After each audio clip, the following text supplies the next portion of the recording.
Folks, Black Star Network is here. Oh, no punches! I'm real revolutionary right now. Support this man, Black Media. He makes sure that our stories are told. Thank you for being the voice of Black America, Roland. Stay black. I love y'all. All momentum we have now, we have to keep this going. The video looks phenomenal. See, this difference between Black Star Network and black-owned media and something like CNN. You can't be black-owned media and be scared. It's time to be smart. Bring your eyeballs home. You dig?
Hey, folks, today is Friday, July 21st, 2023. Coming up, I'm Roland Martin Unfiltered, streaming live on the Black Star Network. We're live here in Cincinnati at the Cincinnati Music Festival, the 52nd annual festival. You're going to hear from a number of people. Slick Rick, Dougie Fresh, Big Daddy Kane, also Commissioner Alicia Reese will talk about the Cincinnati Black Walk of Fame. We'll also show you the vendors. Had a great chance to see some of them a few moments ago as well. And so we'll show you the kickoff concert was last night. Tonight, huge night, folks. Jodeci, Jill Albright, so many artists on tonight. Of course, tomorrow, Snoop Dogg, Babyface, and others. And so we have complete coverage as we're partnering with P&G, the sponsor of this festival. We also, of course, got lots of other news we're covering. Vice President Kamala Harris was in Florida today talking about the new description of formerly enslaved people. We would tell you what she had to say about that, how they're now talking about that in Florida. Also, the president of Texas A&M University, Katherine Banks, has resigned after the debacle involving black journalist professor Kathleen McElroy. We'll tell you about that as well. In Alabama, they are defying a Supreme Court order refusing to draw a second black congressional district. We'll tell you what's happening there as well. Lots of stuff to cover. It's time for us to bring the funk. I'm Roland Martin Unfiltered on the Black Star Network. Let's go. He's got it. Whatever the miss, he's on it. Whatever it is, he's got the scoop, the fact, the find. And when it breaks, he's right on time and it's rolling. Best believe he's knowing. Putting it down from sports to news to politics. With entertainment just for kicks, he's rolling. Yeah, it's on go, roll, roll, y'all.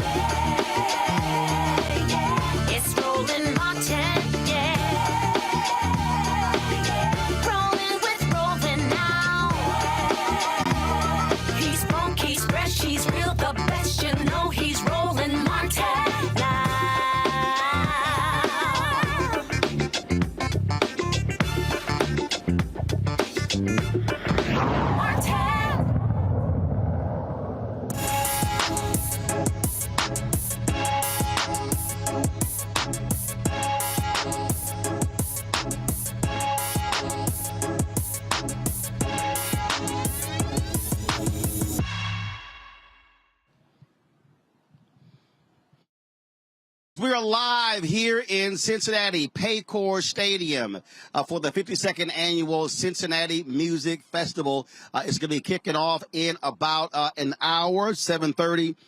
Gerald Albright hits the stage. It is a huge night, folks. You've got Gerald Albright, Midnight Star, Jodeci, Jill Scott, and the closer tonight, the great Al Green. The last night, they kicked it off with a hip-hop concert. Celebrating 50 years of hip-hop, and we got a chance to hear the greats, Dougie Fresh, Big Daddy Kane, also Slick Rick was in the house, as well as Rakim. And so tomorrow night, the closing night, you've got an amazing lineup, folks. Norman Brown, Avery Sunshine, P-Funk Conversion, Babyface, and the closing out is going to be Snoop Dogg. And so we're going to be covering this all weekend, partnering with the folks at P&G. We thank them so very much for partnering with us here at Roland Martin Unfiltered. And so we got here yesterday, again, covering the various events. If you saw the Black Star Network, they had the hip-hop panel taking place on yesterday. And so we live streamed that. If you missed that, simply go to the Black Star Network app, or you can actually go to our YouTube channel. You can see that particular panel. Then, of course, a little later in the show, we're going to show you my conversation with Big Daddy Kane and Dougie Fresh as well. And, of course, some of the other amazing artists coming up. Ran to Gerald Albright as he was on his way to sound check. And so I told him we'll take some of his performance live. So I got to show my frat brother. And so lots of stuff to show for you as well, folks. And so this weekend and tomorrow, they're going to be debuting the Cincinnati Black Walk of Fame. And so we're going to hear from Commissioner Alicia Reese. She's the person behind that. That she conceived that whole idea.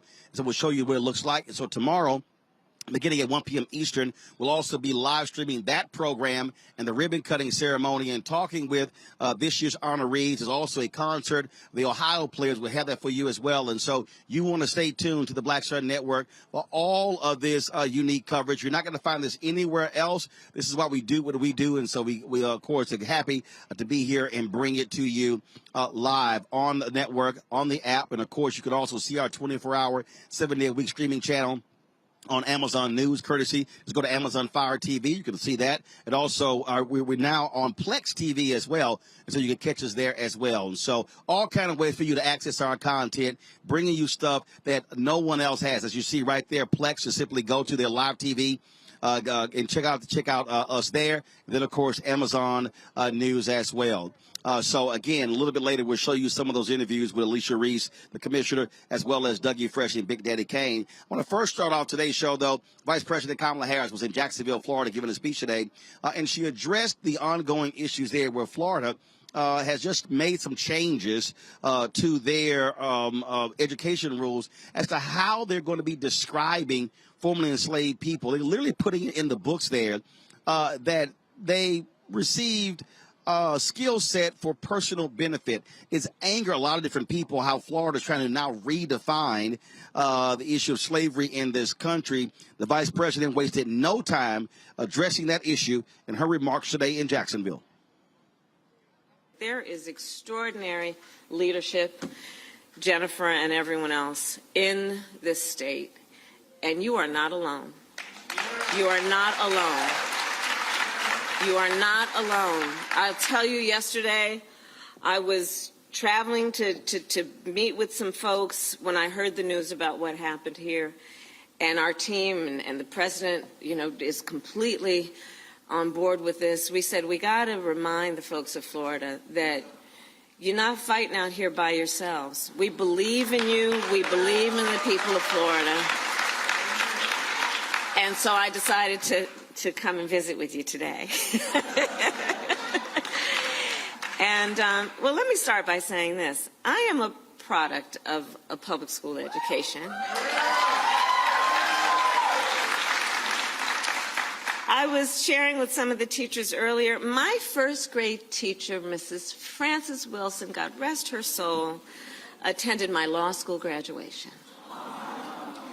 I am a product of teachers and an educational system that believed in providing the children with the full expanse of information that allowed them to then, and encouraged them to then reach their own conclusions and exercise critical thought in a way that was directly intended to nurture their leadership.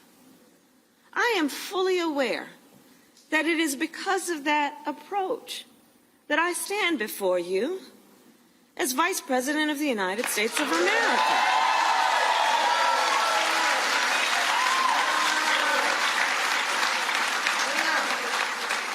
So when I think about where we are today and who we are as a community of people, within the beauty of the diversity that I see in front of me, I know that there are many things we share in common.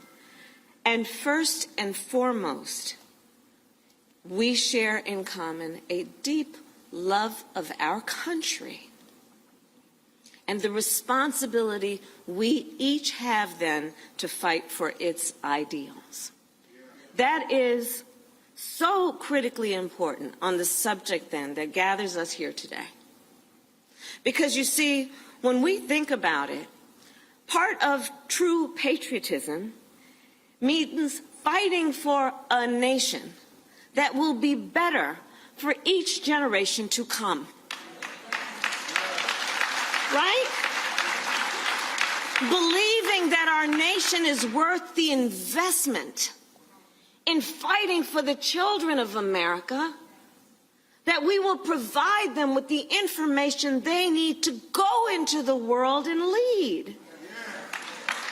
I will tell you, as Vice President of the United States, I have now met with over 100 world leaders, presidents, prime ministers, chancellors, and kings.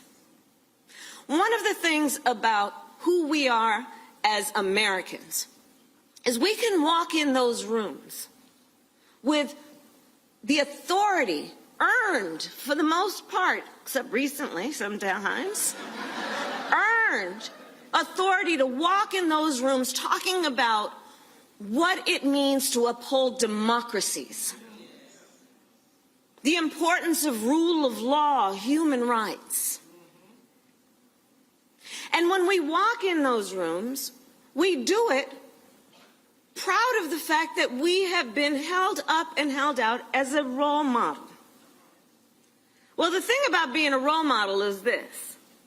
When you're a role model, people watch what you do to see if it matches what you say.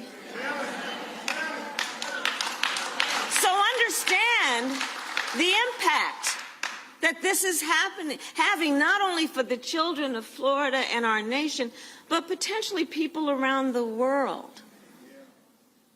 Because on a more specific point in that regard, we want to know that we are sending our children out as role models of a democracy who therefore know the importance of speaking and telling truth, the importance of understanding when you are a leader, you must know history.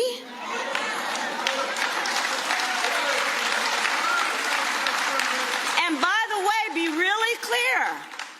Be really clear. All the folks that we would go out and send our children to go and meet around the world are clear about our history. And we're going to send our own children out to not know what it is? Building in a handicap for our children that they're going to be the ones in the room who don't know their own history when the rest of the world does? Think about this for a moment.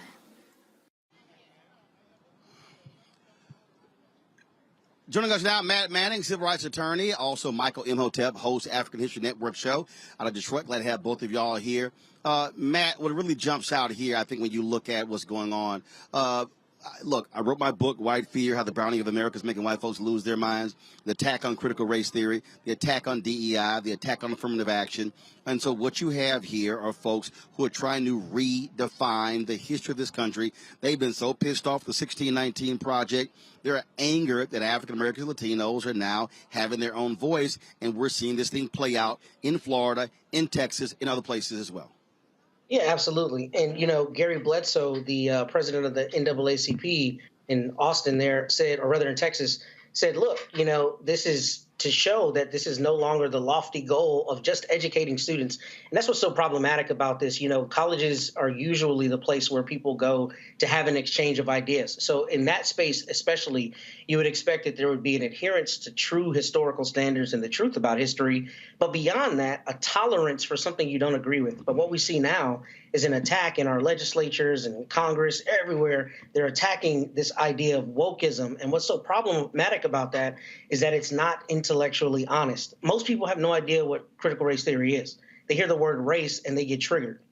And the problem with that is that it's denying people the truth of history, number one, but it's also the intellectual dishonesty, because we know they're going to come shuck and jive at the next MLK Day event or next year for Juneteenth or whatever else thing that's politically expedient. They're going to shuck and jive for that when the time comes. But the rest of the year, they're doing everything they can to expressly deny us history. And that is an attack on democracy, an attack on personhood, and something that we see from our legislature. And it's especially insidious because their job is to make sure we have the services we need, not to deny us the truth of history. So I'm sad to see this, but this is part and parcel with what we're seeing around the country. Michael, what you're dealing with here, Michael, again, we're seeing the drama that's taking place, and we're seeing, again, how they don't want this next generation to truly understand what this country has gone through. And frankly, what this is all about is, again, as Paul Harvey used to say, now the rest of the story. And so Right. they've sort of had this other story that has been cute, but wasn't truly factual, and is driving them crazy. There's another side to this. Yeah, Roland, there's so much going on with this. I was reading articles dealing with this yesterday. I'll be discussing this on the African History Network show this weekend.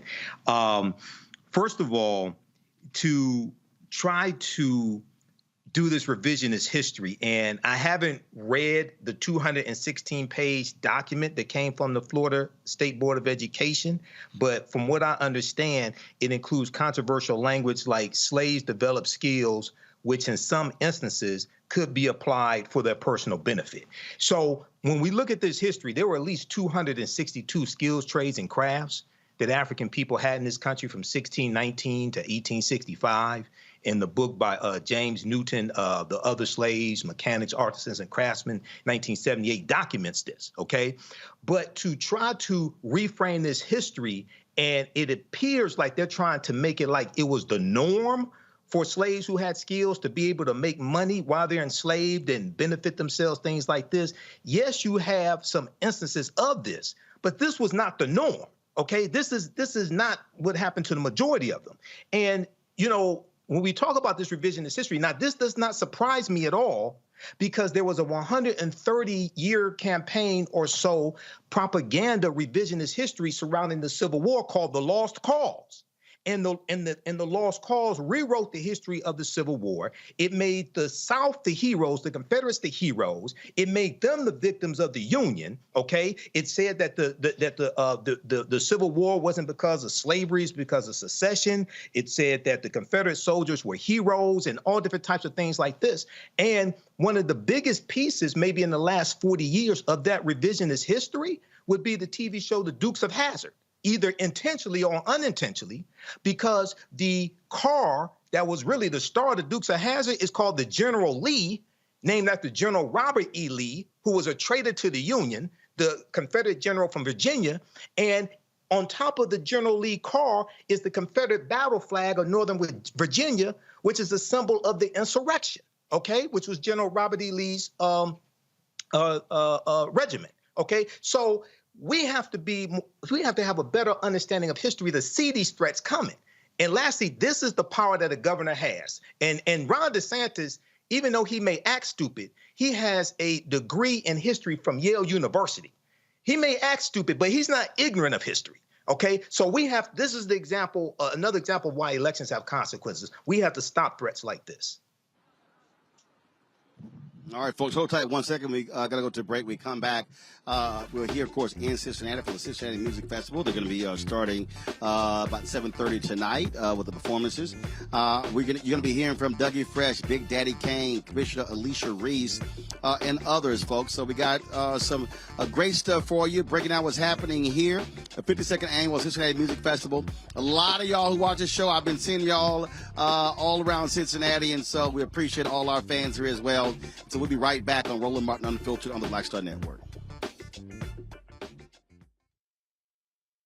Next on The Frequency with me, Dee Barnes, actress, writer, and advocate Rae Dawn Chong is here to discuss her childhood and break down her life in Hollywood, a show you don't want to miss. Well, even at my peak when I was getting a lot of stuff, as soon as I was working a ton, I heard people whispering, oh, we don't want to pay her because we're giving her a break. Only on The Frequency on the Black Star Network. For decades, the tobacco industry has deliberately targeted Black communities and kids with marketing for menthol cigarettes. It's had a devastating impact on Black health. Tobacco use claims 45,000 Black lives every year. It's the #1 cause of preventable death. In the 1950s, less than 10% of Black smokers used menthol cigarettes. Today, it's 85%. Menthol cools and numbs the throat, making it easier for kids to start smoking. Menthol also increases addiction, making it harder for smokers to quit. Menthol cigarettes are a big reason why Black Americans have a harder time quitting smoking and die at higher rates from smoking-related diseases like cancer, heart disease, and stroke. It's time to stop Big Tobacco from profiting off Black lives. An FDA ban on menthol cigarettes will improve Black health, save lives, and protect future generations from addiction. Learn more at tobaccofreekids.org/ban menthol. Hey, what's up? It's Sammy Roman. Hey, it's John Murray, the executive producer of the new Sherry Shepherd Talk Show. It's me, Sherry Shepherd, and you know what you're watching, Roland Martin Unfiltered.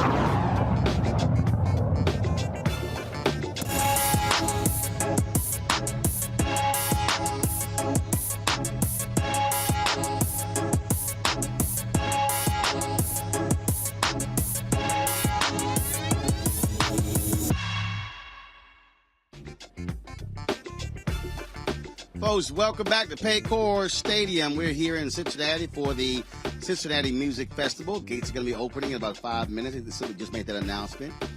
Things kicked off last night with a salute to the 50th anniversary of hip-hop, featuring Slick Rick, Rakim, Big Daddy Kane, and Dougie Fresh. We had an opportunity to catch up with Big Daddy Kane in his dressing room, and here is our conversation. Man, how you doing? I'm great, man. Great. Wonderful. You on stage and you said, look, y'all, I'm 54. Hip-hop 50th anniversary. And so many people, I mean, you've seen celebrations left and right. But when you think about it getting to this point and you still being in this game, do you just go, man, this is amazing? Absolutely. Absolutely. I mean, you know, I remember like when I just first got into it, taking my parents to go see Jerry Butler or Iceman. Yeah, see Jerry Butler. Also go see Little Anthony and the Imperials, you know, and just knowing that, they started back in the 50s. So to still be doing what I do, I think is a blessing, really. And then when you see, because when you say it for the folks who are 40 and over, and folks still excited, they're still energized by it, and that to me, I think, is what speaks volumes, how the music still resonates with folk. Well, right now, hip hop is a music genre. Back then, hip hop was more of a culture. So there's people that was raised in that culture. There's elements of it that they grew up speaking, wearing, listening to. And, it's something that sticks with them. And here we are, for me, 36 years later, and they still love it. And I mean, I feel blessed, and I'm glad that they still support, Are you surprised when you travel around the world, you go places, and folk who can't even speak English are reciting lyrics? Yeah, like that's something amazing. Like especially like you go like Japan, because it's like they may not speak, English, but they know all the lyrics, and they also know all the call and response. They know all the call and response. Like you ask them to say ho, they're gonna say. You ask them to say yeah, whatever. They know all the call and response. So in many ways, it's similar to when cats in England would be singing Little Richard and James Brown and the artists on Chess Records. I mean, they knew our music. Yeah. Oh yeah. I mean, well, I'm like in England, they speak English the right way. You know what I'm saying? But their fervor for our music is what's crazy. Oh yeah, but I mean, you got to understand, brother Roland. I mean, we tour the states on the regular. Mm-hmm. They rarely get to see us, so when we do make our presence felt overseas, it's extra special because we don't tour over there on the regular. When you talk about being in this business 36 years, and it's a lot of cats who didn't make it. So many artists who passed in their 20s, 30s, 40s, and early 50s. And I had this conversation on my show with Chuck D and a couple other guys, and they said that's something they said in the next 50 years has to be a focus, these young brothers dying early. Yeah, I completely agree. And I mean, on so many different levels, in a way of trying to educate not only the artists, but also the listeners to stay healthy and take care of themselves. And then also, if it's any type of way, shape, or form of structuring something where they can get health benefits, as much money. I mean, this year, hip hop made, I believe, $23 billion.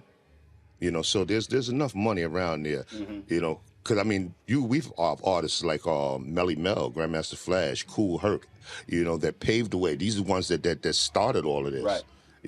And they should be, I really recognized and taken care of. I think back to the Academy, how they literally have retirement homes for actors and other folks who've been in the business. And I'm always, look, because I'm having my show and so on those lines, I'm always trying to explain to our people, when we talk about do it for the culture, I'm like, no, let's make sure that we are benefiting, monetizing the culture and not other folks still getting rich off us. Absolutely. Absolutely. I mean, I tell people this all the time. Nobody can tell our story better than us because we lived it. And we should be the ones telling our story. It should never be the type of thing where someone that never really lived it or understood the true essence is trying to interpret something that, they have a basic learning of. It should be those that started it, help make it break through and just have it, that whole thing in them spiritually. Mm-hmm. I was at Essence and Dougie Fresh and D Nice said something. They said, thinking about the next 50 years, it's incumbent upon the creators or the originators to ensure the next generation understands the historical roots and the foundation so that doesn't get lost moving forward. Your thoughts on that? I think that that's very important. I think that we definitely need to preserve the roots and constantly teach that, just for the simple fact that those who come in the game have an appreciation for the culture as opposed to just the popularity, because the popularity can keep you in the business for a year or two. Matter of fact, nowadays, maybe 6 months. Right. I think when you have that appreciation, that understand, you really know how to touch a fan base, that's when you can have that type of stay power and longevity in the game. Absolutely, absolutely. Is there something that you want to do that you haven't done yet? Something that I want to do that I haven't done yet. I mean, yeah, a whole bunch of stuff, but it's all silly stuff. I mean, I think with the most important things, I kind of feel like I've done, because I mean, there was a time in my life where people would come up to me and say, "Raw is my jam, Ain't No Half Stepping is my song." But now I'm at a point in my life where people come up to me and they say, "Your first album got me through college." Your second album got me through Desert Storm. Explain how that feels. A brother stopped me in the airport, and he said, "Man, I went back to school because of you." And people don't understand what that means. How does that feel when someone says that to you and you're receiving that black love? Well, that's something that means a lot to me for two different reasons. For one, to know that you can help to uplift someone and motivate them, to know that your music had that type of power and inspiration. That's a beautiful thing. But then also, I'm also, a witness to that. I graduated high school because of Melly Mel.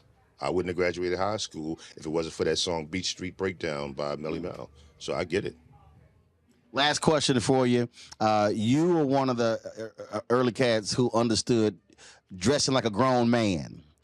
So is that something that you also want the next generation, in terms of the clean look and everything like that? Because, cats, they different looks, but you made it clear, look, how brothers dressed all around the country, you always clean on stage. Well, I mean, it's the type of thing where when you look back in the 70s when hip-hop began, the cats from the Bronx, that started it, they had a b-boy movement that they was, pretty much pushing. But a lot of the fan base that was listening to it, you had cats that was wearing, the double knit sweaters, the alpacas, the quarterfields, things of that nature. And, that was a different style. I grew up, as a little shorty hanging out in the corner I couldn't wait, till one of the pimps or the hustlers pull up, and when they wear suits on with their deuce and a quarter or they coupe de ville, that was just a fashion that meant a lot to me. It meant a lot to other people. So when I came out, that was something that I wanted to really, showcase, Yeah. Yeah, well, it's a lot of these cats, they never put a suit on. But I always tell them, when you put a suit on, I said, you sort of have a different walk when you put that suit and hat on. Oh, yeah, absolutely. You better believe it, man. Yes, sir. Well, Big Daddy Kane, man, great to chat with you. Glad to see you still out here doing your thing, and folks are still loving it. It's a blessing, like I said. I'm glad to do it, but I tell you this, man, what I'm doing is cool, but I'm glad to see you out here doing your thing. When I look at you, on TV or on the gram or anything, and see your passion and how adamant you are about issues, I'm like, that's a powerful brother right there, man. Keep your foot on their neck, man. I appreciate it, my brother. Respect, man. I appreciate it. Yeah.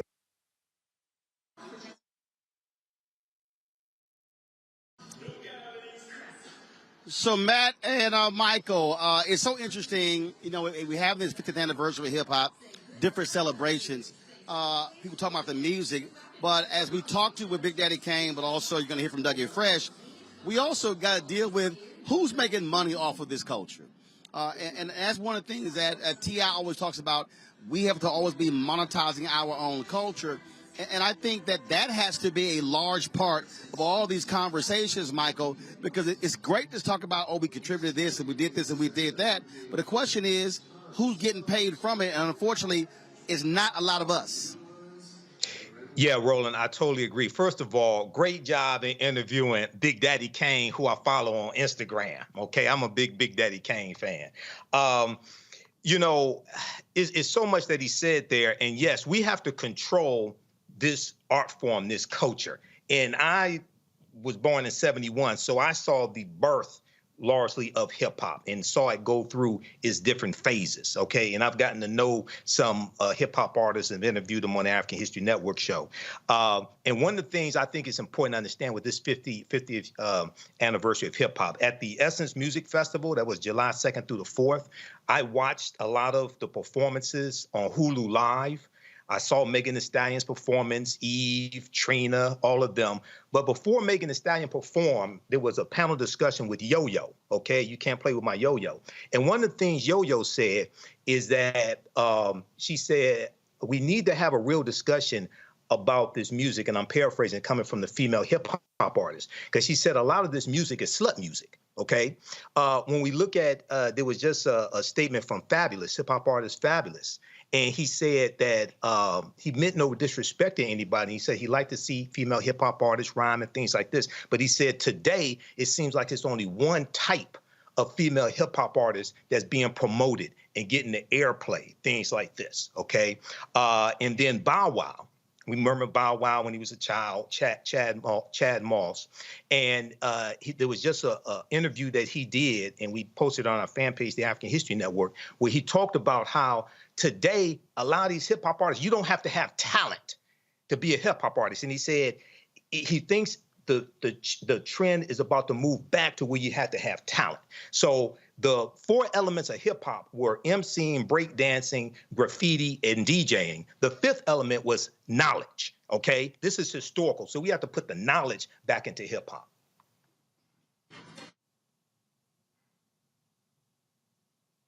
Yeah, absolutely. The knowledge is important, Matt, but again, I look at, again, the next phase is who owns this?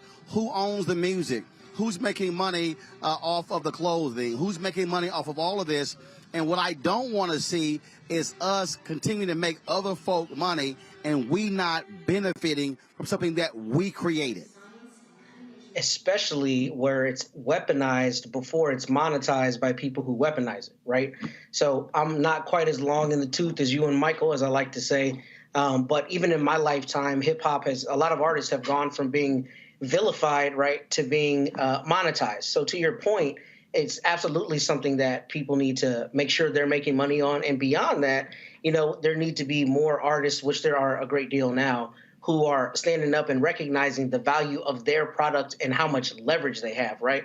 When I was in college, I remember Drake came out with one of his mixtapes, and I think it sold like 1 million, and he wasn't even signed to a label. And that was a huge deal, because to sell 1 million units with no label, you don't need a label. You have the control. You go to the label and you control everything in terms of what happens with your contract. Now, that's not every artist, but my point is, with all the channels now to get music and culture out there, one of the first things we have to think of as people is how to protect that and how to leverage it. Because once you get to a certain level where you've got a lot of buzz, you have the control. But I think people don't always think about it in that regard.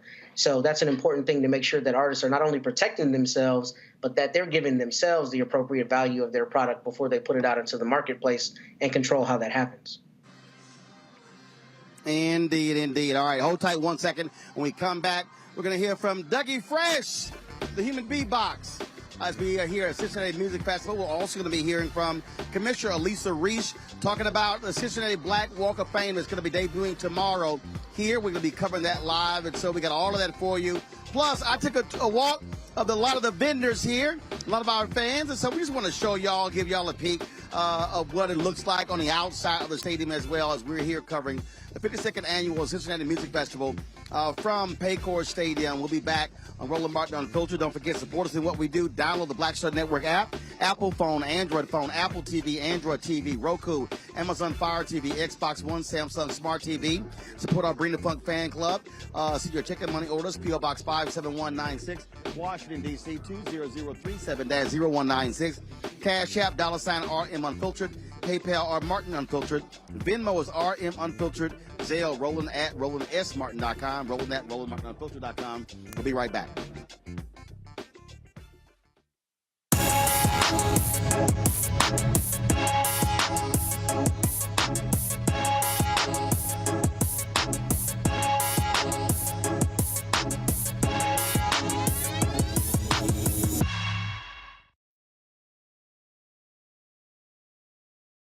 I'm Dr. Greg Carr, and coming up on the next Black Table, thinking about the Black freedom movement in a global way.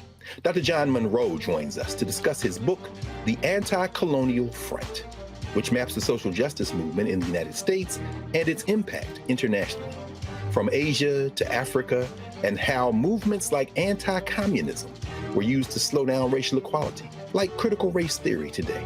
Critical race theory today, communism back then, that's essentially mobilized to shut down any challenges to a given system of power. Connecting the civil rights movement to colonialism on the next Black Table, exclusively here on the Black Star Network. Hatred on the streets, a horrific scene, a white nationalist rally that descended into deadly violence. White people are losing their damn minds. as an angry pro-Trump mob storms the U.S. Capitol. We've seen shooting. We're about to see the rise of what I call white minority resistance. We have seen white folks in this country who simply cannot tolerate black folks voting. I think what we're seeing is the inevitable result of violent denial. This is part of American history. Every time that people of color have made progress, whether real or symbolic, there has been what Carol Anderson at Emory University calls white rage as a backlash. This is the rise of the Proud Boys and the Boogaloo Boys. America, there's going to be more of this. Here's all the Proud Boys, guys. This country is getting increasingly racist in its behaviors and its attitudes because of the fear of white people. The fear that they're taking our jobs, they're taking our resources, they're taking our women. This is white fear.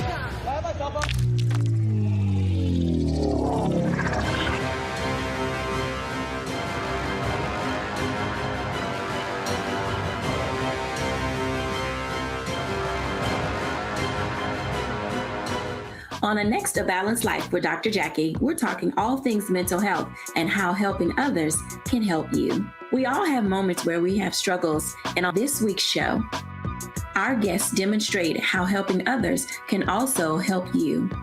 Why you should never stop giving and serving others on a next A Balanced Life here on Black Star Network. Hey, what's up, y'all? I'm Devon Frank. I'm Dr. Robin B., pharmacist and fitness coach, and you're watching Roland Martin Unfiltered.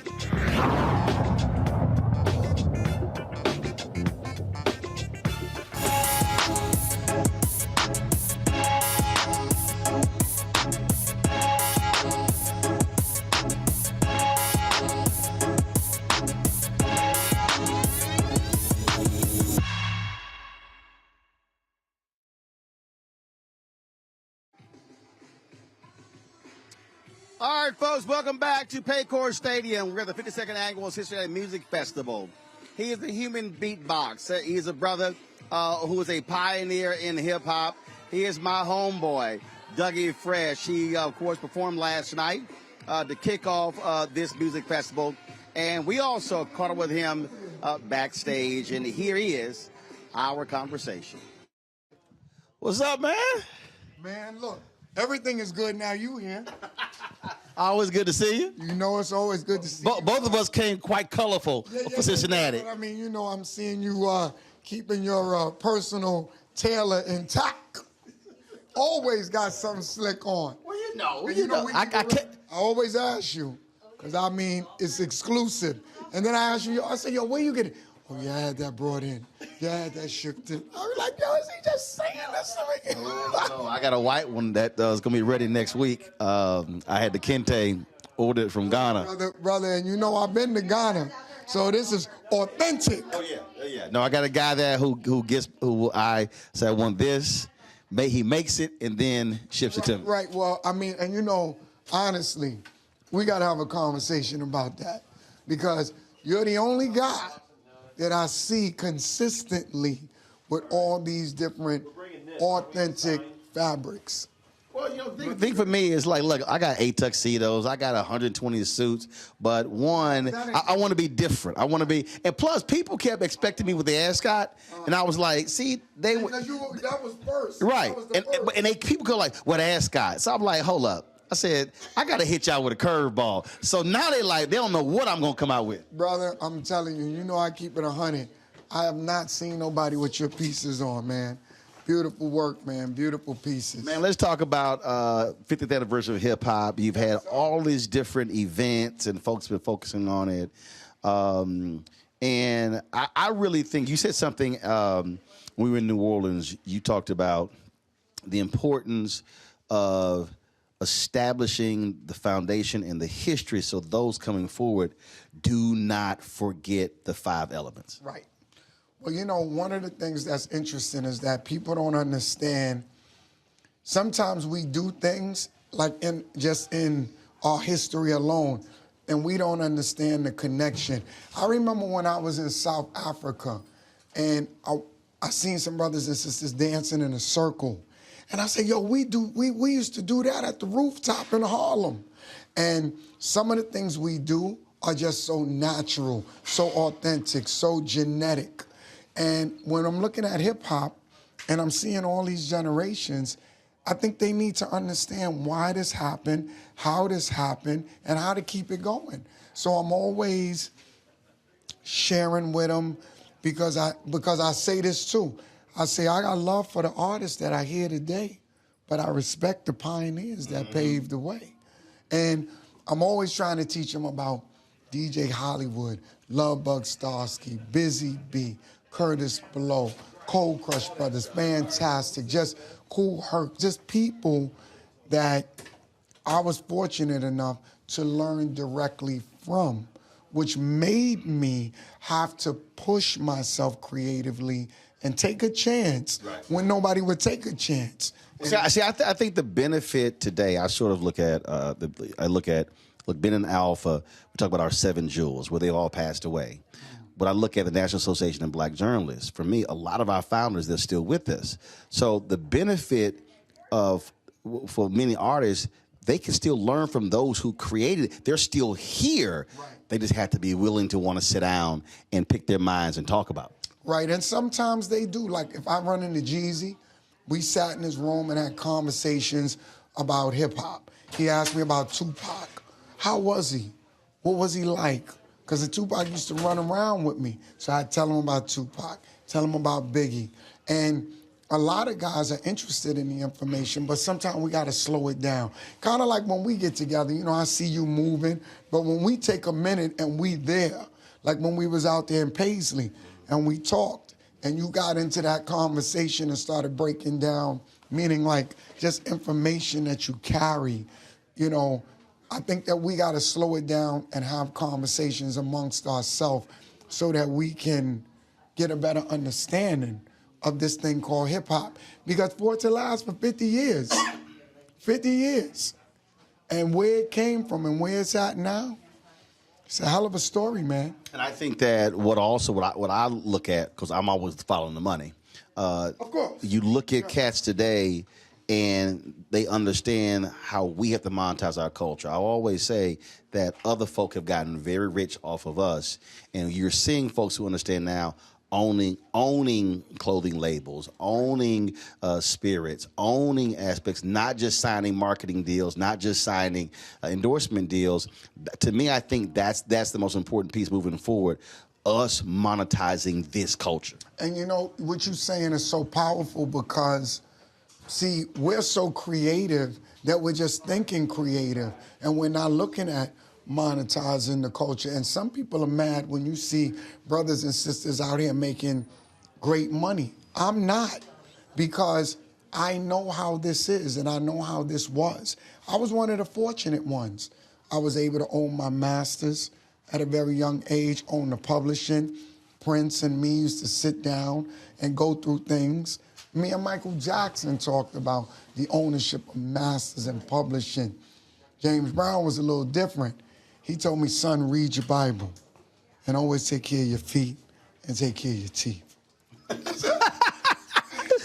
care of your feet, take care of your teeth. Take care of your feet and your teeth. And then I said, I was with his sister out in Augusta. I met his daughter out in Augusta. I said, you know what your father told me? I said, he told me to take care of my feet, my teeth. He said, exactly. He said, did he tell you your hair? I said, no, he seen I had a haircut, so I think he didn't know. But that's what I mean, that we don't talk to each other.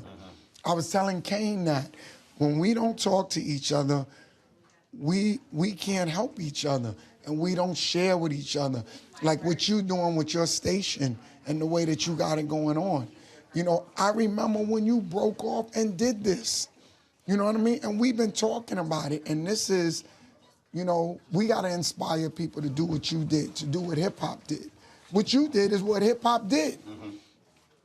So to me, I think sharing the information is important, educating people on it, and as you said, monetizing it, because a lot of this stuff is set up where we don't know how to build systems. There you go. And because we don't know how to build systems, we become a part of someone else's system, so we don't get the ownership we deserve. We just become part of that instead of building our own system like you did. And now it comes to you. and then you could spread it to all our brothers and sisters, you know?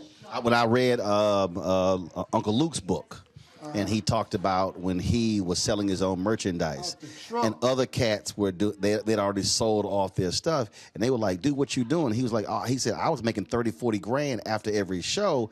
They had sold their rights off to somebody for $2,500, $5,000, and they were like, "Are you serious?" And he said, the Diddy's of the world, a lot of these guys, he said Jay-Z's of the world, they saw what he was doing and they just took it to a whole new level. And that's why I think if you talk about the next 50 years of hip hop, it's really, again, us owning the creativity, and we say owning the culture. Like, I hate the phrase, I really do. I hate the phrase, do it for the culture. Because I then go, but are we owning it? That's right, because there's a lot of people doing it for the culture and they don't own it. You know, and the other piece that I think to go the next 50 years that I think is one of the biggest things that we don't look at is your health. Because I think we are suffering as a people because of lack of information about health, different habits that we have, different things we need to break. You know, when I look at the entertainers, a lot of entertainers are sick. A lot of them are sick secretly. Sick, don't have health care. Kane, I talked about that, and so many great hip hop artists we've lost. Not forget the folks not forget them, but the folks who died because of violence. But other folks who were just 30s and 40s and 50s, individuals never even barely getting to 50. And you know, that's the next step for me because of me being such a part of it, and me being that fifth element in hip hop. I know that it's time for us to be more health conscious. So that's why I formulated this organization, Hip Hop Public Health. And I did it with my brother, Dr. Elijah Williams, who's a neurologist from Africa, Nigeria. We got together and we go around and we educate kids, we educate parents about different things, see different little symptoms that you can catch. Because a lot of us, Roland, some of us don't even want to go get a checkup. And then when it hit, you can't do nothing about it. You're on the other side of it, and you're chasing it if you catch it. So I feel something. I go, okay, let's see how long that's gonna last. I got my doctor and dentist cell phone and home phone. Hey, look, I've been in other cities and gotten sick. I'm like, I need you to call in prescription. We ain't having that. Look, and I tell people, I tell them this. I say, yeah, it's definitely about getting the money, but I know health is wealth, and you get wealth from your health. There's a lot of people rich who can't even enjoy their lives because they're not even physically capable of enjoying their lives. So for me, for the next 50 years to be a powerful 50 years, we have to be healthy, and definitely we have to get our financials together. But you can't do that if you ain't healthy. Right. I got ask you this here, because earlier you mentioned James Brown, and we talk about how he's been sampled a lot, but you've also been sampled with Lottie Dottie, and so talk about that again. How folk talk about the older artists, they're like sampling your stuff as well. Look, the younger artists, the older artists. Lottie Dottie is something that there's really no words to describe it, but the main part of it, though, is we own it. We own it. We own the publishing. We own the masters. People don't know. When I first did these records, I took the money out of my pocket and paid for this to be done. And when I did it, I did a deal with a label. And when I went in there, part of that deal was the ownership of the masters and the publishing. And so I was the first guy. I started owning my publishing and my masters in '85. So this thing has turned into more than I even thought, because now you got Miley Cyrus sampling it. You got this artist sampling it. You got reggae artists, pop, soul, whatever it is, and they take pieces of it.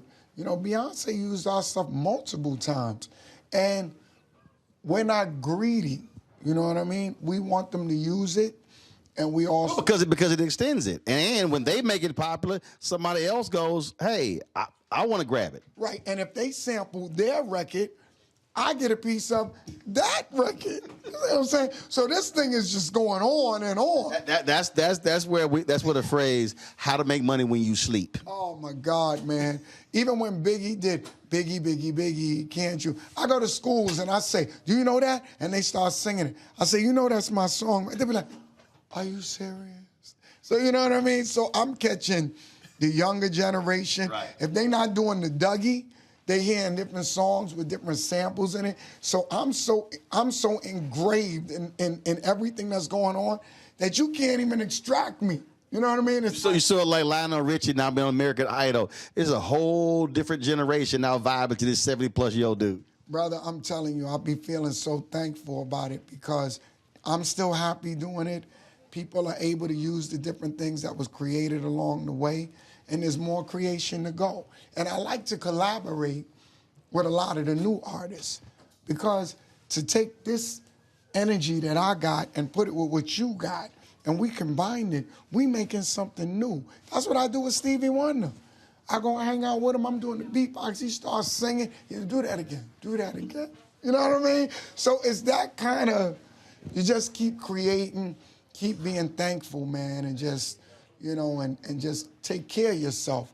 Because, once again, you could be financially rich, spiritually bankrupt, or your health could just be shot. So I think when we look at hip-hop, we got to understand how to put all these things in order. Don't just think about the money. Right. You got to take care of yourself because you can't enjoy yourself. Like when I was telling you out there, when I seen you dancing on the thing, I said, yo, he got a lot of energy, man. I said, and you know I'm keeping it on. I said, yo, you see how he's getting down? I said, this is crazy, but. And see, all the people on Instagram were like, oh, I know he need to go lay in Epsom salt. I was like, no, I do this all the time. Bro, you did it on stage with me. Like me and him. He's on stage going in. I'll be like, he goes so hard and I love it.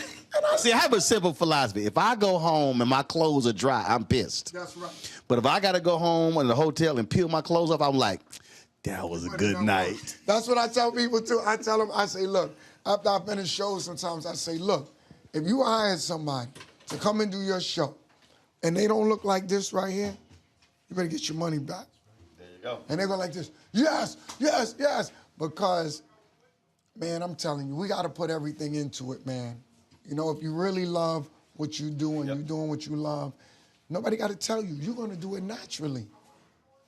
All y'all folks who watch and do understand, I'm Doug's hype man. So he knows when we did the TV One thing, it was so funny. So they were like, who should bring Dougie out? And you were like, yo, Roland should bring me out. Right, and I said, and I told, so Alfred Liggins was standing there, and I said, I'm gonna tell you what's gonna happen. I said, when he go, I said, we go, and he gonna tell me that's your spot right there. Alfred was like, no, he's not. I was like, all right. I went, okay, just watch what's about to happen. And then it happened. He was like, y'all done that before? I'm like, yeah, fool. Look, had to let him know. Look, and you know what's so crazy? We never even rehearsed it. Meaning, like, I don't even know most places where you are. I would come somewhere, I'm like, Dougie here? Right. Let's go see what he doing.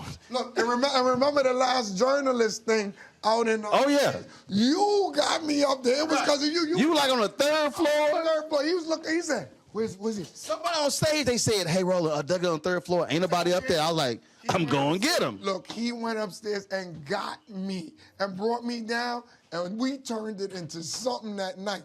I'm actually doing that this year now. Okay, Birmingham? Yeah. Well, you know I'm going to be there. Well, I'm saying, I'm just letting you know. I'm just letting you know how this is going to go. And it all started from that. See, certain things are just natural, man. There's no forced energy. We just do it. There's no make-believe.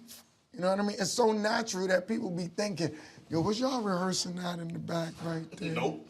Nothing. Nope. Crazy, bro. Drop the beat. It's time to dance. And it's crazy because now I forgot that you was the one that orchestrated that whole thing. And it's crazy they called me back. They called me back. They said, yo, we got to get you back, you know, because you got on and you did a little something, but we want you to go all the way in. I was like, this is crazy, man. So this is what we do, brother. That's how it works. We live in it, ain't we? Yes, sir. Always good to see you, baby. Always a pleasure, brother. Yes, always. Keep doing your thing. Yes, sir. You too. Yes, sir. We rolling together. All right. Yes, sir. Y'all see how we roll here at Roland Martin Unfiltered on the Black Star Network. Ain't nobody else doing this. That's what I'm talking about. And Matt, I think Dougie Fresh is the black Benjamin Button. I'm trying to figure out who is yet to age, Dougie Fresh or Lorenz Tate. Yeah, that's true. I mean, those brothers don't age. I don't know what else you want me to tell you, but you're right. Right. I don't know what the hell they eating and drinking, but they don't age at all. And he's still doing his thing. And I do think it's critically important, Michael, that, again, that next generation truly understands maintaining the historical aspect of hip-hop. Maintaining the historical aspect of hip-hop, maintaining the integrity of hip-hop, understanding the golden age of hip-hop, late 80s, early 90s, when we had conscious hip-hop, when it was encouraging us to study Dr. Yosef Ben Yakinen and Dr. John Henrik Clarke, listen to the Honorable Minister Louis Farrakhan, Malcolm X, Dr. King. We had groups like the X-Clan, Poor Righteous Teachers, Public Enemy, Boogie Down Productions, KRS-One. We had even, I remember when Big Daddy Kane and Public Enemy and Ice Cube did Burn Hollywood Burn. So we have to take it back to that, because that inspired a whole generation, inspired a lot of us to want to go to college, study our history, start businesses, etc. But the other portion that that Dougie Fresh said, and I remember when Dougie Fresh first came out, 6 Minutes, Dougie Fresh, you're on, he talked about hip-hop artists having to maintain their health and be concerned about their health. And I'm in that same age category. I just turned 52 June 7th. And in April of 2022, I was diagnosed with high blood pressure. Okay, when I got my blood pressure, when I went to the doctor, it was 187 over something. Okay, and I've lost almost 30 pounds from working out, eating right. My blood pressure is down to a healthy range now. So I totally understand what he's saying. So all this is extremely important. So great job on that interview, Roland. All right, folks, got to go to the break. We come back. We'll hear from Hamilton County Commissioner Alicia Reese, the brains behind the Black Walk of Fame. We'll show you what it looks like. The ribbon cutting is tomorrow. And I also took a walk while the vendors are. We saw a lot of folks who love the show. We're going to show y'all some of the sights and sounds of the 52nd Annual Cincinnati Music Festival. You're watching Roland Martin Unfiltered on the Black Star Network. Back in a moment.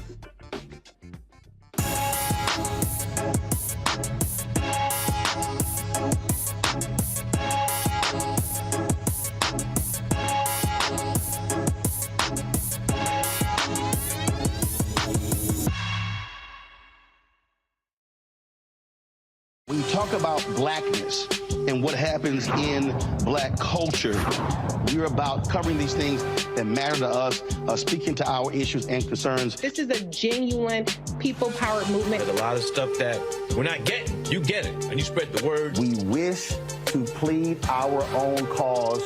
Too long have others spoken for us. We cannot tell our own story if we can't pay for it. This is about covering us. Invest in black-owned media. Your dollars matter.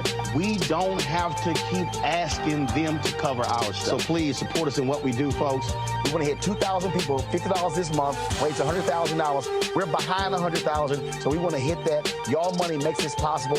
Check some money orders. Go to P.O. Box 57196, Washington, D.C. 20037-0196. The Cash App is $RM Unfiltered. PayPal is R Martin Unfiltered. Venmo is RM Unfiltered. Zelle is Roland at RolandSMartin.com. For decades, the tobacco industry has deliberately targeted Black communities and kids with marketing for menthol cigarettes. It's had a devastating impact on Black health. Tobacco use claims 45,000 Black lives every year. It's the #1 cause of preventable death. In the 1950s, less than 10% of Black smokers used menthol cigarettes. Today, it's 85%. Menthol cools and numbs the throat, making it easier for kids to start smoking. Menthol also increases addiction, making it harder for smokers to quit. Menthol cigarettes are a big reason why Black Americans have a harder time quitting smoking and die at higher rates from smoking-related diseases like cancer, heart disease, and stroke. It's time to stop big tobacco from profiting off Black lives. An FDA ban on menthol cigarettes will improve Black health, save lives, and protect future generations from addiction. Learn more at tobaccofreekids.org/ban menthol. Hello, I'm Paula J. Parker. Truly proud on the Proud Family. I am Tommy Davidson. I play Oscar on Proud Family, Louder and Proud. Hi, I'm Jo Marie Payton, voice of Sugar Mama on Disney's Louder and Prouder, Disney Plus. And I'm with Roland Martin on Unfiltered.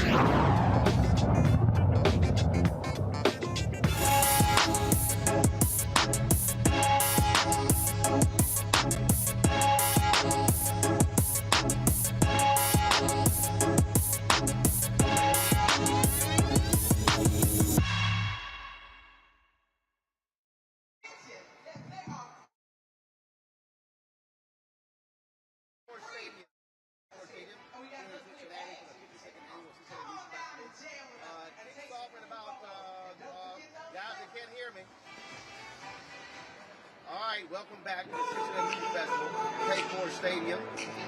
We're here for the festival kick off in less than 30 minutes. Across the street, where last night the tomorrow is the Cincinnati Black Music Hall of Fame.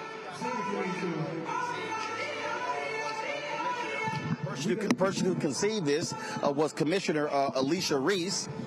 She's now the president of the county commission here. And so we caught up with her to talk about why this is so important to Cincinnati. All right, Commissioner Reese, we're finally here, and how long have you been waiting for this day? Well, you know, I actually introduced the idea April 26th of 2021, and then was able to get it passed unanimously July 1st of 2021. But then you had to get the deed, and we were able to get the deed free and clear in October of 2021. Bids went out February of 22. And so now we're here with the grand opening. We've had 3 induction ceremonies, though. We didn't wait around for the construction to go. So we're very excited. And I think one of the historic things is that, one, the land that it's on, right across the river, that's where our slave ancestors came, and many of them drowned across the Ohio River. But those who made it, they lived on this river, and they called the area Bucktown. And you could live here because it was a swampland. And then they figured out a way to build garages and then to build the stadiums. We have our NFL stadium and our Major League Baseball stadium. And this area is called the Banks. And then we've got a music venue and everything in between. But we did have one Black-owned business. And so when I got elected, I said, this is half an acre here. And it was just rocks. And we have a music venue here, but it was named after a Caucasian music teacher who taught in the 1930s in a neighborhood that African Americans could never come to. And so I said, we're going to take this and bring African American Black music artists, producers, and call it a Black Music Walk of Fame. And so it has been a great labor of love, but we couldn't do it alone. We had the county, I was able to get infrastructure money, but then the stars and being able to have all of the marketing and other things, I had to get private dollars. And so Damon Jones of Procter & Gamble, I want to thank him because when I showed him the rocks, I said, can't you see it? And I know he wanted to say, you know, he's looking at me a little strange, but he didn't want me to hurt my feelings. I said, it's going to be the Cincinnati Black Music Walk of Fame. And so he stepped forward, being our first sponsor, with the stars and those kind of things. Because in Hollywood, you got to pay $55,000 to get a star. And here, Procter & Gamble is funding the stars. So I see it as a public-private partnership. But this was the land that, you know, our ancestors, they were thrown off of and moved out of. And now we're back with a Cincinnati Black Music Walk of Fame international tourism attraction. And, you know, make no mistake about it, it is a tourism attraction. I wanted it to be free. It's going to be free. It has all the latest technology, augmented reality, video curated with Bootsy. You can perform with Bootsy. The mothership lands virtually with Bootsy, and you're in the video, and you can use your QR codes. We have a beat machine for 50 years of hip-hop, High Tech, who's an inductee who produced with Snoop Dogg. You play the beat on the beat machine, and the water jumps with the beat. So it's very interactive. We got album cover kiosks. So, this idea I just introduced, but knowing that we needed to do something for music, I had for a long time. My mother was a singer and opened up for Stevie Wonder. My father was a rep for Motown. So I grew up around Bootsy and the OJs and Roger and Zapp, and I wanted those stories not to die when we die.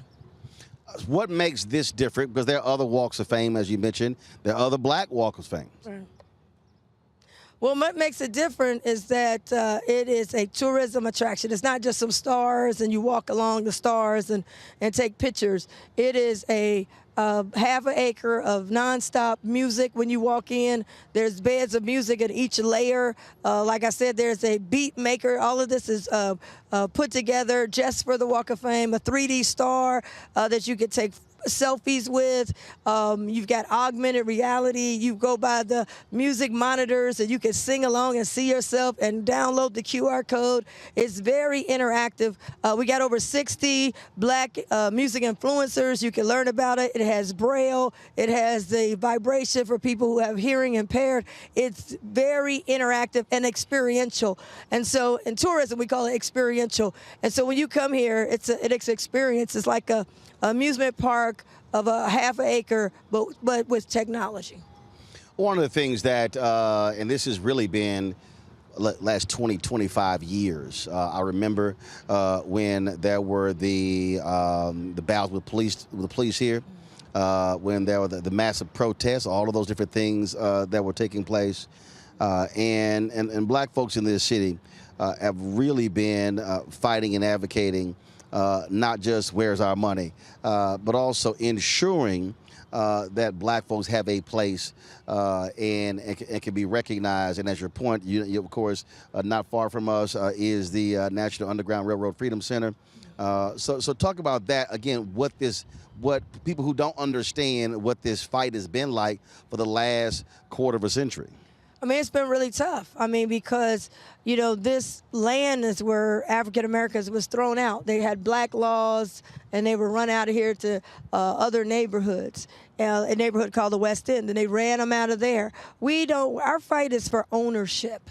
They have moved us into temporary rental. We are not allowed to own our idea. We're not allowed to own the culture. One of the big things for this project is for me to be a black woman and be the creator, founder, and developer of it is unheard of. But the reason I want that story told, because I want the next black person or young kid or black woman to say, wait a minute, I can do it. Let me point to you. Here's the Cincinnati Black Music Walk of Fame. The other thing is they pigeonholed us into one thing.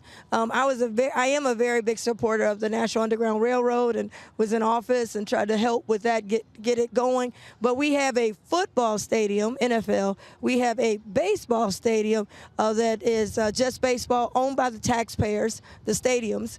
And we have a soccer stadium. But when it comes to the black community, we have to have one thing, and most of the time when we get it, it's temporary. I mean, I love murals. I'm big with art, but murals are temporary because they can be painted over. I wanted something that would be permanent. I want to build something that would be on prime property like we have our football stadium. So now... And again, for folks who complain about cost, publicly financed. Yes. Publicly financed. Yes. Publicly financed. Yes. We have our stadiums are about $1 billion. We have garages that they sit on, $71 million. And in fact, that stadium, Wall Street Journal did an article a few years ago, that is considered one of the worst taxpayer deals in American history. Yes, and now I'm at the crest as the president, and with my colleagues, we've got to renegotiate the contract. It's really tough. But, when you look at garage is $71 million. Costs more than a Cincinnati Black Music Walk of Fame with interactive monitors, entertainment, and the tailgate space costs $30 million.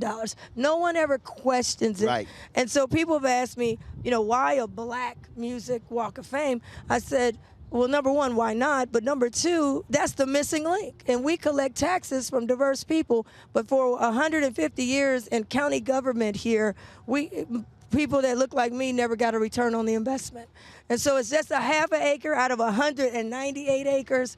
I don't know why you would be complaining if you got over 100 acres and we only got a half acre. And the other thing I think that they give this false narrative of why a Black Music Walk of Fame, I've got so many people that are not Black who's ready to come and, ready to hear the history.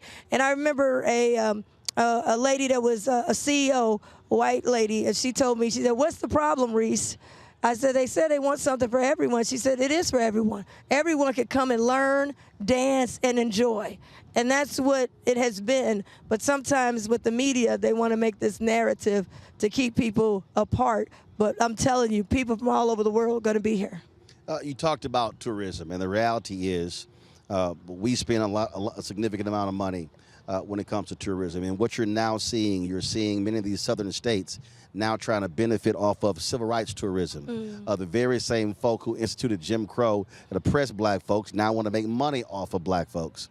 You see the exact same thing happening in Tulsa, where the city and the state, they don't want to pay reparations to the folks who were impacted. You got 3 survivors, but they built this facility where they want to be able to generate revenue of people coming in. And so these sort of things, these keep happening. You said something earlier when you talk about being able to get paid off this. I keep saying this as well, monetizing the culture. I think one of the things that we've got to stop saying, and I hear this all the time, people have got to stop saying, doing this for the culture, for the culture, for the culture, but we got to always be asking, who is getting paid off of the culture? Right. Yeah, I think one of the things, too, is being able to own the idea, being able to shape the idea. And also ensure Black people are getting contracts from the idea. Exactly. And one of the things I think that really happens that I'm seeing is that, we're going to do something for Blacks, but we're not in charge. We don't control it. And we could just come and watch and be at the ribbon cutting and get some ice cream cups and some cupcakes, free food with the food trucks type of thing. But we don't own anything, and they don't back our ideas. And so I'm hoping that this will show a change. But, don't make no mistake about it. It's not easy. It took a lot of hours. I had to go beyond my role as a county commissioner and really, like you said, getting the legislation passed is hard.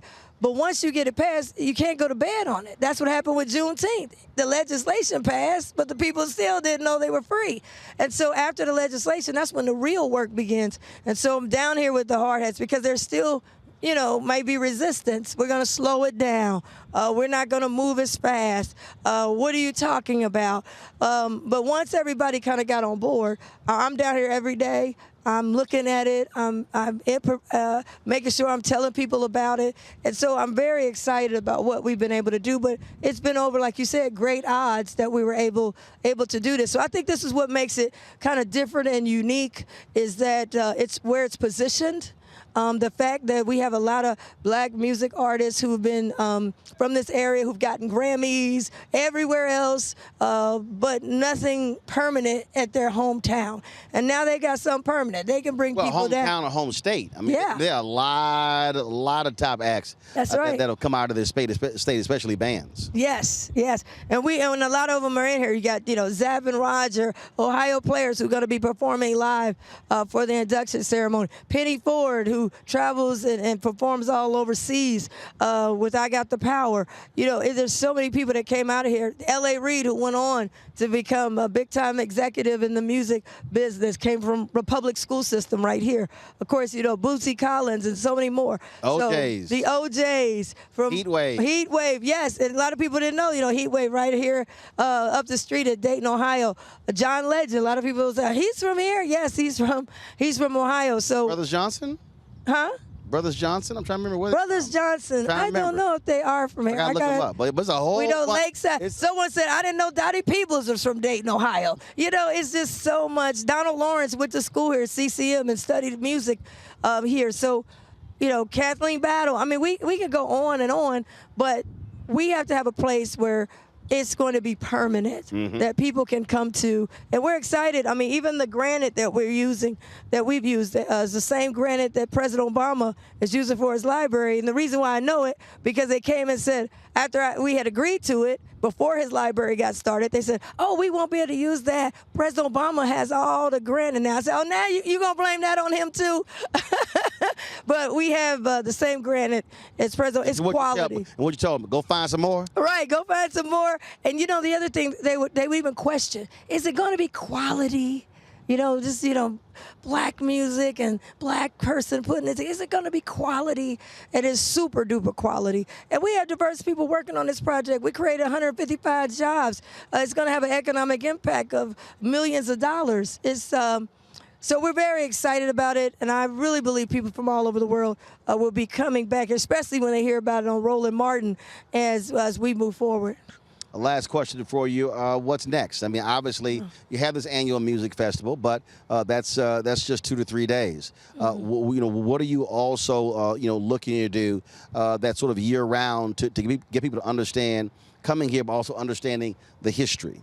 Yeah, well, first thing we did is that this Cincinnati Black Music Walk of Fame is the 365-day. It's open 365 days a year. We wanted to make it free for families to come, so that way we get rid of the cost barrier. We wanted something that grandma and the grandkids could come to. People can, we already getting calls for people wanting to plan their family reunions around it. Sororities and fraternities wanting to come and have tours and have events coming down here. So I really believe that we're going to get a lot of action. And one of the things that we really want to do is make sure the word gets out nationally and internationally. So as we continue, we're able to expand and people can, others can come in, like Procter & Gamble came in and how Kroger's came in. They could come in and keep this thing going. I think it's important to have an endowment. So, you know, I'm looking at things that's going to be around when I'm gone. And I'm really interested in things that are going to be permanent versus things that are temporary. The music festival is wonderful. We've had it for 52 years, and I've truly supported. The county is the second largest sponsor of it. But after the weekend, all the African Americans come, we get a weekend, and then we got to go home. The Cincinnati Black Music Walk of Fame will be here, whether it's a Bengals game, a concert, a Reds game. It's here 365 days, and it's open and ready to accept people coming in and learning and enjoying. All right, then. Well, certainly glad to be here. Looking forward to the grand opening tomorrow. Yes, and people can go to CincyBlackMusicWalkOfFame.org to learn more or follow us on our Instagram, Cincy Black Music, or Facebook. All right. We appreciate it. Thanks a lot. Thank you. I tell you, Matt, this is what happens when you got black folks in power. This is how you use your black political power. Absolutely. You have that duty to do that. And especially, I was caught off guard. I didn't remember how many amazing artists that have been so important to me throughout my time playing music are from Cincinnati. So this is incredible. This is really a brilliant use of this platform. And I'm glad that it's right there near the stadiums because it's important to juxtapose to the community. Like, if we're going to spend money and political resources on, you know, stadiums for athletics, we should also really show our hometown talent. So that's a good thing. I think it's a beautiful project, and I can't wait to see it. And also, shout out to High Tech. I forgot High Tech was from Cincinnati, but one of my favorite producers of all time. And Felipe Nguyen, the best singer ever with the Spinners. So really, really a great project. Michael. Yeah, you know, Roland, this is something really powerful. It's going to bring about $107 million or so in economic impact to the city of Cincinnati. It attracts about 90,000 people a year. And then also in reading this information from WCPO, Thursday night, there was a panel discussion on hip hop and activism. And they saw clips of the PBS documentary Fight the Power, how hip hop changed the world. And part of that discussion was Dr. Hassan Kwame Jeffries, who is a brilliant historian, a nephew of one of my teachers, Dr. Leonard Jeffries, an associate professor of history at Ohio State University. So you're in really good company, Roland. So give a shout out to Dr. Hassan Kwame Jeffries as well. So great job on reporting from Cincinnati, Roland. So, folks, tomorrow, 1 p.m. Eastern, they're going to have the first one's going to program at 1 p.m. Announcing the inductees, and they're going to have the ribbon cutting. We're going to be carrying that live right here on the Black Star Network. Matt, thanks a lot. Michael, thanks a lot. I appreciate y'all joining us on this shortened edition, Roland Martin Unfiltered. When we come back, we're going to talk to a brother. He's an institution in Cincinnati. This is the 52nd year of this. He's been here for 50 of them. Next, Lincoln Ware joins me right here on the Black Star Network. Back in a moment.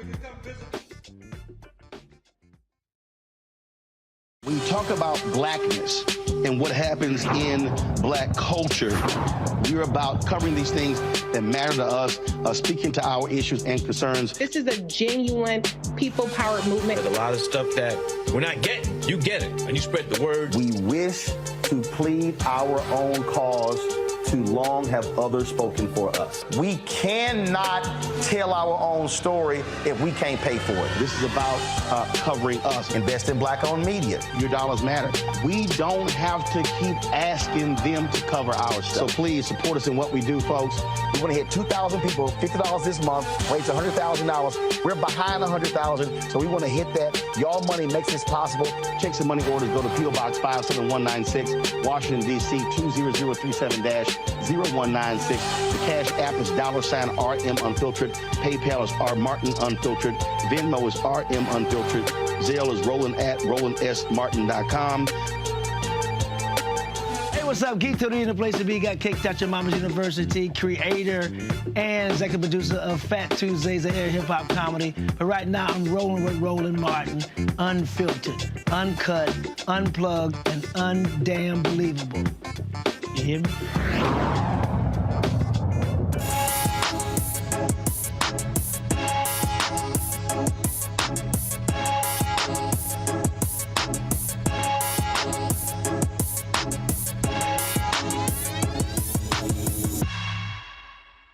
I hope I can hear you. I almost need an earpiece. Hey, folks, welcome back to Roland Martin Unfiltered, the Black Star Network.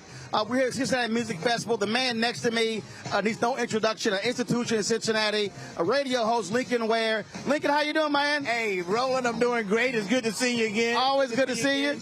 Glad you're here for the P&G Cincinnati Music Festival and for the Cincinnati Black Music Walk of Fame. I tell you, it's going to be huge. And we haven't even scratched the surface of talent in this area. Well, first of all, this is the 52nd year. You said you've been here for 50 of these? I've been here since 1973, emceeing these events. We were off for a couple of years. We had a boycott here in Cincinnati, and they went to Detroit. I did go to Detroit, but I didn't get on stage in Detroit. Matter of fact, I had the chance to meet Levi Stubbs when he was still alive when we were in Detroit. But I've been with them the entire time from 73. How has this changed? Oh, boy. The sponsors have changed. They used to, Cool Cigarettes used to sponsor. So this used to be the Cool Jazz Festival. Yeah, it used to be the Cool Jazz Festival. You know, you couldn't do that nowadays. But, I mean, the sponsors have changed and everything has changed. The stadium, we were at Riverfront Stadium. Now we're at Paycor Stadium, formerly Paul Brown Stadium.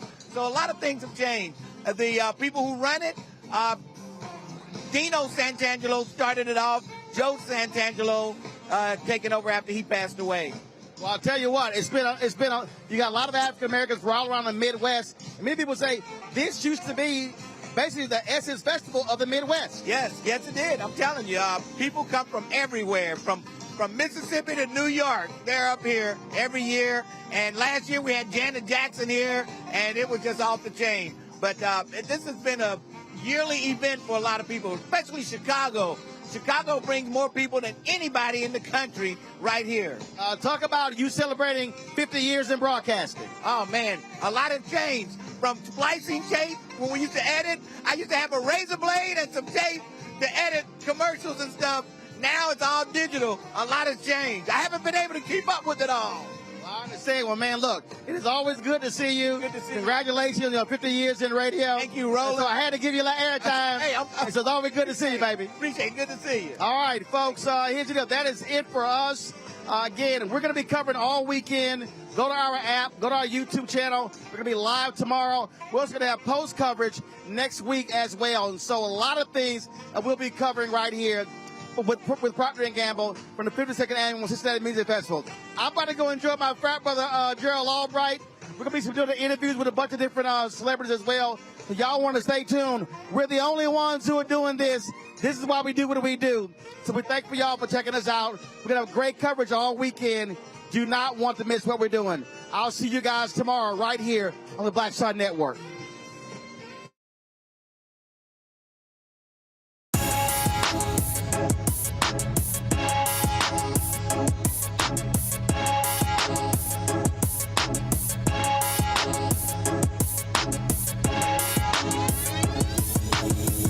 Black Star Network is here. Oh, no punches! I'm real revolutionary right now. Support this man, Black Media. He makes sure that our stories are told. Thank you for being the voice of Black America, Roland. Stay black. I love y'all. All momentum we have now, we have to keep this going. The video looks phenomenal. See, this difference between Black Star Network and Black-owned media and something like CNN. You can't be Black-owned media and be scared. It's time to be smart. Bring your eyeballs home. You dig?